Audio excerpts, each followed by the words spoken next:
A encruzilhada das esquerdas, segundo José Genuíno. No processo do Mensalão, o juiz Joaquim Barbosa, do STF, condenou sem provas o petista José Genuíno numa sentença que agora, 15 anos depois, a justiça anulou, o inocentando pelos argumentos falaciosos usados pelo juiz, tais como domínios dos fatos e de formação de quadrilha. Naquele processo judicial, com transmissão ao vivo, como um reality show, com um plim-plim da Globo, que foi o primeiro ensaio golpista contra os governos de esquerda no Brasil. Em entrevista no dia 2 de dezembro agora de 2020, no canal do TV 247, no programa de Sua Excelência, o Fato, José Genuíno usou o seu meritório lugar de fala de militante de esquerda, desde a guerrilha contra a ditadura até ser deputado federal constituinte, e como grande articulador do governo Lula no Congresso Nacional. Na longa entrevista em vídeo, que me deu o trabalho de transcrever alguns trechos daqui, para registrar finalmente uma autocrítica petista, ainda que apenas de caráter pessoal, mas do Genuíno, que é uma grande estrela do PT, e que soltou o verbo com lucidez sobre a encruzilhada das esquerdas no Brasil. Assim falou Genuíno. A esquerda está diante de uma encruzilhada. A esquerda precisa decidir se vai aderir à ordem política que nasceu no golpe na Dilma e da prisão do Lula para promover o capitão, ou se a esquerda vai se tornar um polo alternativo com um programa democrático radical popular, fazendo uma frente de esquerda. Nesta encruzilhada, a figura central é o Lula. Querem que o Lula seja cancelado, porque ele é a virtude e, ao mesmo tempo, é a maldição desse processo. Ele está com os direitos políticos cassados, porque ele não se enquadra na negociação com a nova ordem estabelecida. E, ao mesmo tempo, ele é um risco por sua vinculação com a massa. Mas o papel do Lula é ser o líder político desse projeto rebelde. Diante de tudo o que aconteceu, mostrado pela Vaza Jato, nós vamos convalidar esse sistema de justiça que não quer restituir os direitos políticos dele, esse sistema que está empurrando com a barriga o julgamento da suspeição do Moro. E isso é o que a direita cheirosa quer. Quer o Lula afastado por sua simbologia, quer afastar esta pedra do caminho porque ele caracteriza a luta de classe que é essa disputa. Nos governos petistas, nós constituímos uma governabilidade sem questionar as estruturas do Estado. Quando forças progressistas passam pelo poder sem mudar a estrutura do Estado, elas ficam expostas aos riscos de serem capturadas pelas forças autoritárias e conservadoras ou neoliberais. Foi o que aconteceu. Nós não mudamos o sistema político, o sistema de justiça, as forças armadas, o sistema midiático, e nem tentamos mudar. Essas estruturas nos golpearam em 2016, porque mesmo com a gente fazendo um governo bem comportado, eles não aceitavam aquela melhoria da qualidade de vida do povo brasileiro. O PT acumulou força até 2002, mas depois que assinou a Carta aos Brasileiros, com o grande acordo de alianças feitas, se governou no limite da correlação de forças. E a gente não tensionou, a gente não ousou. E aí, sem sermos ameaça nenhuma, os caras deram um golpe preventivo na gente. A Bolívia enfrentou bem o golpe porque eles garantiram a mobilização popular. E qual foi o erro nosso? Foi não fazer o enfrentamento político. Eu não estou fazendo uma crítica a ninguém, falo por mim que eu participei desse processo. Eu tinha uma ilusão que a democracia era para valer, mas a classe dominante não é democrata. Se precisar, ela suja as mãos de sangue de novo, como aconteceu no AI-5 em 64 e como aconteceu contra o golpe na Dilma. Não podemos mais ter ilusão. Foi um erro capital, porque nós acreditamos que era possível mudar o país por dentro do sistema institucional. Isso sempre acontece quando você governa e não disputa corações e mentes. Pois não é só com a barriga e com o emprego que você ganha corações e mentes. Você tem que ganhar com ideias, com valores, com mobilização. E acho que nós não fizemos essa disputa.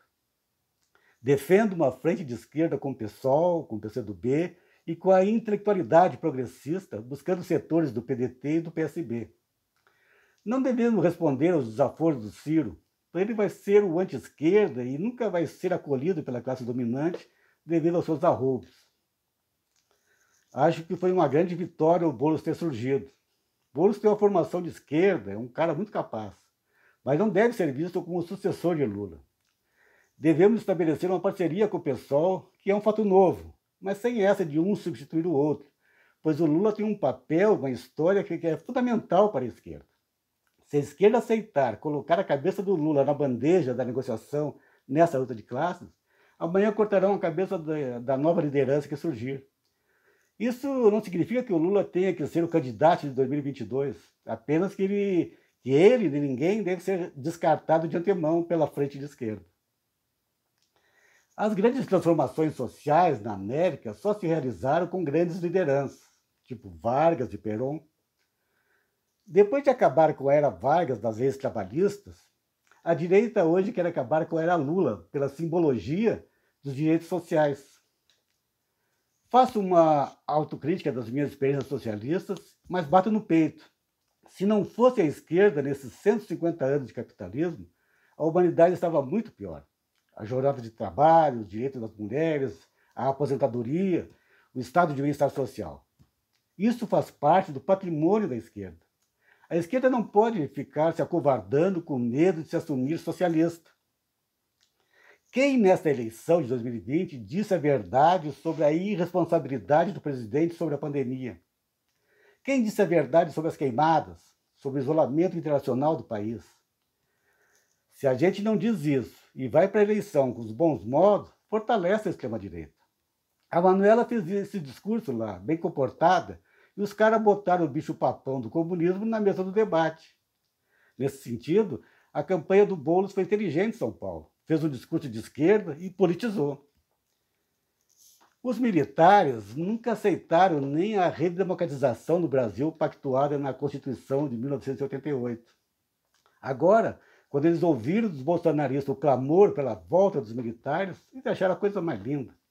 E hoje eles exercem a tutela, o capitão está sob tutela. E isto conectou os porões da ditadura militar com o Planalto.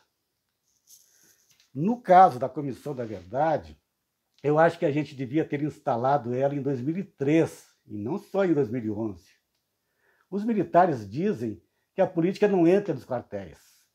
Não entra a de esquerda, pois o conservadorismo e a política de direita está lá dentro das Forças Armadas, na formação que vem de Canudos, vem da Guerra do Paraguai. O erro nosso é que nós tratamos mal essas questões. Não mexemos no sistema eleitoral, não fizemos uma reforma democrática. Por exemplo, nos movimentos de junho de 2013, nós devíamos ter proposto um plebiscito para convocar uma constituinte só para promover uma reforma política. Nós ficamos na defensiva com aqueles movimentos. Nós tínhamos que ter peitado o sistema de monopólio de mídia, mesmo que perdêssemos. Nós tínhamos que ter limitado o papel da alta burocracia civil do Estado. Agora eu me dou conta que essa burocracia conspirou contra o governo. Esse é o dilema que eu vivi, não estou culpando ninguém. Eu que vim da luta armada, confiava que a democracia tinha que ser para valer. Eu apostei tudo nisso. Mas por que o PT foi derrubado se ele não cometeu nenhum ato de insanidade ou porra-louquice?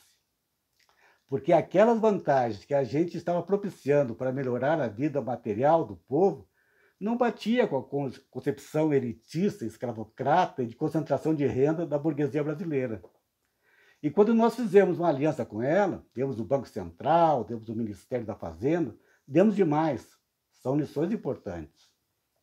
Nós não fizemos uma reforma no Congresso, nós devíamos ter feito.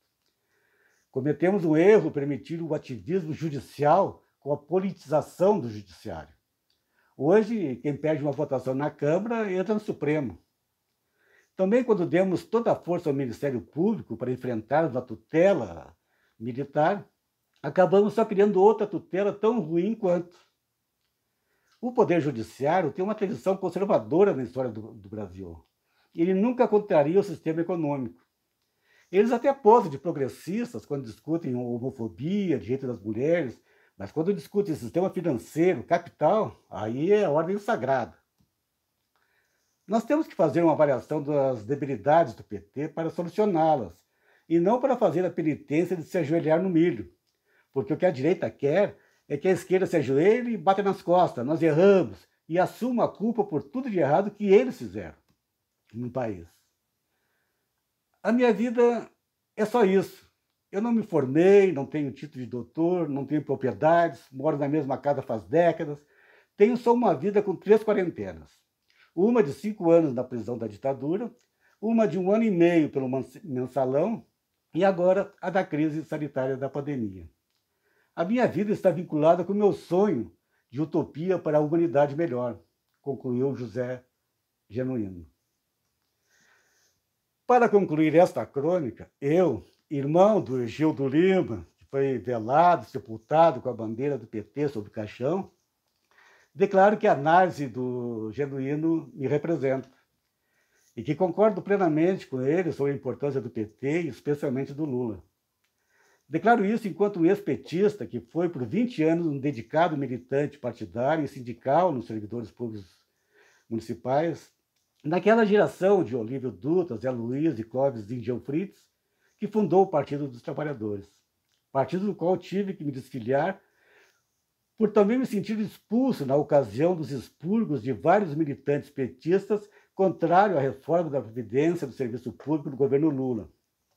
Por isso mesmo, como uma pessoa de esquerda e sem vínculos partidários, desde então, sempre aguardei esta autocrítica do PT, não para se ajoelharem no milho, mas como uma sinalização de que os erros foram assimilados como tais, para não se repetirem quando houver outra chance de ouro e a esquerda conquistar novamente a presidência da República do Brasil. Como disse o grande Mujica, a única luta que se perde é que se abandona. Não se pode viver sem esperança.